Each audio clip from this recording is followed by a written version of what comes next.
Social media पर आखिर क्यों ट्रेंड हुआ shame on Olympic. Well, Paris Olympic इस बार चर्चा में है कंट्रोवर्सीज की वजह से, चर्चा में रहा अपनी ओपनिंग सेरेमनी की वजह से, और अब एक के बाद एक विवाद जो है वो पेरिस ओलंपिक में देखने को मिल रहे हैं।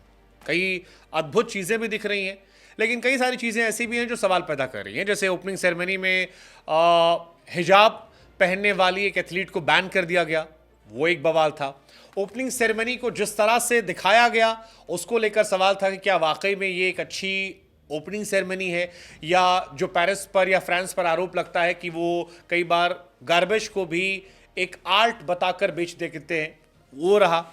लेकिन अब जो नया विवाद आया है वो हैरान करने वाला है, और ये विवाद है इटली की एक महिला बॉक्सर से मैच का। मेरे पीछे जो तस्वीरें आप देख रहे हैं ये उस मैच की तस्वीर है जहां पर इटली की बॉक्सर केवल 46 सेकंड में रिंग छोड़कर भाग गई।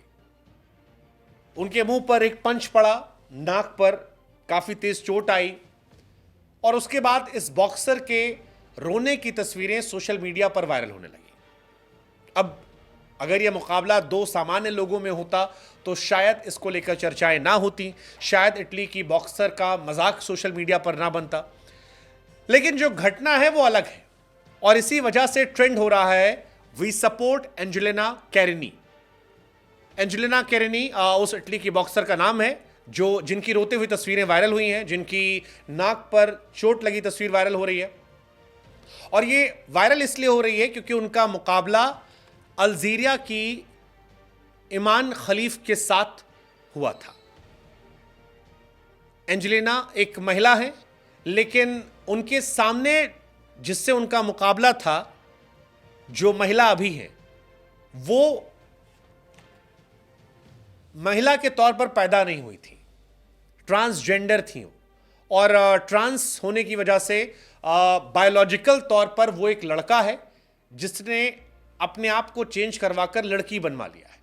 लेकिन वो लड़कियों के मुकाबले में उतरा, और अब सोशल मीडिया पर यह आरोप लग रहा है कि क्या यह मुकाबला फेयर था, क्योंकि अल्जीरियन बॉक्सर भले ही कहने को फीमेल हो, लेकिन उनकी शारीरिक जो वेशभूषा, जो हिसाब किताब है, वो सब लड़कों वाला है, और ऐसे में उनकी ताकत जो है वो एंजेलिना कैरिनी के मुकाबले कहीं गुना ज्यादा मानी जा रही है। अब क्योंकि ये मुकाबला 66 किलो कैटेगरी में हुआ था, और 46 सेकंड बाद ही रोक दिया गया, क्योंकि जैसे ये मुकाबला शुरू हुआ अल्जीरिया बॉक्सर ने आकर इटली की बॉक्सर के नाक पर पंच मारा। वो पंच इतना स्ट्रांग था कि इटली की बॉक्सर सकपका गई, उन्होंने ये गेम छोड़ दिया। 46 सेकंड के अंदर ये मुकाबला खत्म हो गया। अब बॉक्सर का आरोप यह है कि उनका मुकाबला लड़के वाली क्षमताओं के बॉक्सर से करा दिया गया, और ये सही नहीं था, ये गलत था। इस वजह से वो ये मैच हार गई, और वो अपने लिए इंसाफ की मांग कर रही है।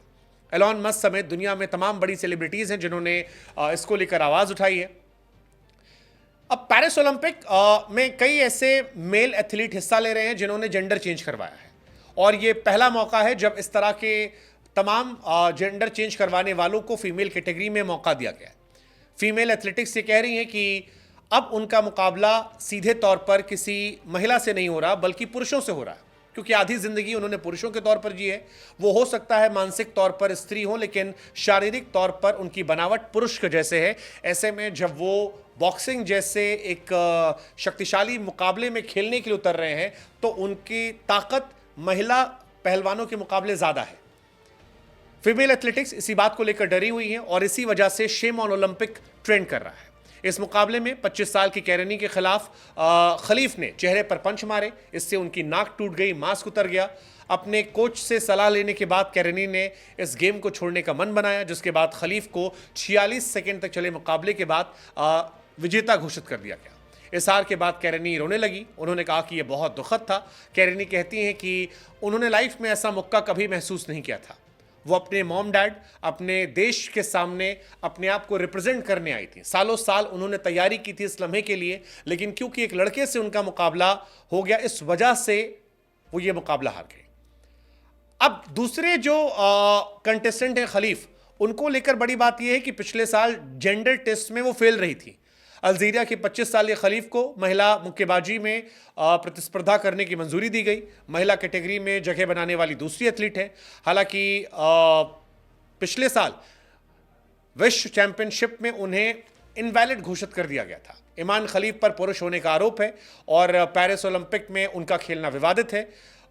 ये काफ़ी ज़्यादा विवादित हो रहा है। ये विवाद इसलिए भी हो रहा है क्योंकि पिछले साल इंटरनेशनल बॉक्सिंग एसोसिएशन ने जो टेस्ट करवाया था उसमें ईमान खलीफ की जब जांच हुई तब पता लगा कि उनके डीएनए में अभी भी पुरुषों वाले जो सिम्टम्स हैं वो ज़्यादा हैं। ऐसे में उनको बैन कर दिया गया था, लेकिन इस साल उन्हें खेलने का मौका दिया और यही बात जो है ये अब यहाँ तक पहुँची है। इटली की हार के बाद बवाल मचा है। इटली की प्रधानमंत्री जॉर्जिया मेलोनी ने भी इस पर रिएक्शन दिया है और कहा कि वो कंपटीशन समान स्तर पर नहीं था। वो कहती हैं कि मैं ओलंपिक एसोसिएशन सहमत नहीं हूँ। उन्होंने सोशल मीडिया पर पोस्ट भी लिखा कि मैंने इतालवी एथलीटों से मीटिंग की है। मुझे लगता है कि जिन एथलीट्स में पुरुषों के लक्षण ज़्यादा हैं या जो फिजिकली मेल हैं उन्हें महिलाओं की कैटेगरी में एंट्री ना दी जाए। सवाल ये भी कि इसके बावजूद कैसे ईमान खलीफ को मौका मिला, तो उसकी वजह सिर्फ ये कि बॉक्सिंग मुकाबले में आईबीए नहीं करवा रही है। इस बार का मुकाबला जो है वो इंटरनेशनल ओलंपिक कमेटी के हाथ में है। 1999 में सारे टेस्ट बंद कर दिए थे और महिला बॉक्सर्स को सिर्फ महिला होने का सर्टिफिकेट देना पड़ता है, इसलिए आपको मिल जाता है क्योंकि ये ट्रांस हैं, इन्हें इस वजह से मौका मिल जाता है। इटली की बॉक्सर एंजेलिना केरिनी फिलहाल भावुक हैं। उनकी रोती हुई तस्वीरें सोशल मीडिया पर वायरल हो रही हैं। कई लोगों ने इसे हिंसक तौर पर भी देखा कि जैसे आमतौर पर घरों में महिलाओं पर अत्याचार शोषण होता है, ये दृश्य वैसा ही था जिसको लेकर ओलंपिक कमेटी को अपने आप पे शर्म महसूस होनी चाहिए। हमें लगा हम आपसे पूछें कि इस घटना को लेकर आपका क्या सोचना है और आपको लगता है कि ये इजाज़त सही दी गई ओलंपिक कमेटी को लेकर। जो फिलहाल ट्रेंड चल रहा है कि Olympic committee shame on Olympic committee, वो सही है? ये बहुत सारे सवाल हैं जो सोशल मीडिया पर चल रहे हैं जिनको लेकर लोग आरोप लगा रहे हैं। हमें लगा हम आपसे भी इन सवालों के बारे में पूछें और जानें कि इस पर आपका नज़रिया क्या है, क्योंकि ये तस्वीरें फिलहाल फ्रांस ही नहीं बल्कि दुनिया के सारे देशों में चर्चा का केंद्र हैं और इन पर लोग तरह तरह की प्रतिक्रियाएं दे रहे हैं।